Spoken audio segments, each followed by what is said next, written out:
आदेश छ कि छैन छ भने देखाउनु पर्यो। तपाईँले मलाई तपाईँले प्रमुखसँग जति अकाउन्टेबल हुनुहुन्छ उपप्रमुखसँग पनि अकाउन्टेबल हुनुहुन्छ।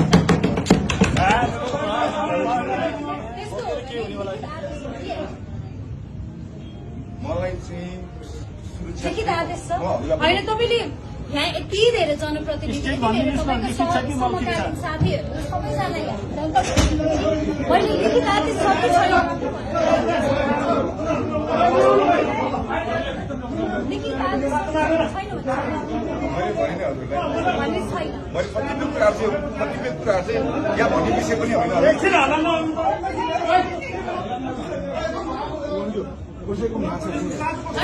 आदेश दिने हो भने लिखित आदेश हुनु पर्यो कि त मौखिक आदेश हो भने पनि आफू आएर भन्नुपर्छ होला। अब यहाँ त फेरि यो ढोका खोल्ने बित्तिकै फेरि भिडन्त हुन्छ कि हुँदैन? अब त्यो भिडन्त फेरि बनाउने कि नबनाउने? भिडन्त नगर्ने हो भने त व्यवस्थापन त गर्नु पर्यो। अब त्यो व्यवस्थापन गर्नको लागि मैले तपाईँलाई उपप्रमुखको हिसाबले यहाँ निर्देशन दिइसके व्यवस्थापन गर्नु भनेर अझै तपाईँले त्यही कुरामा स्ट्रिक हुनुहुन्छ भने प्रमुखले अगाडि आउनु पनि सबैलाई जवाब दिनु पर्यो।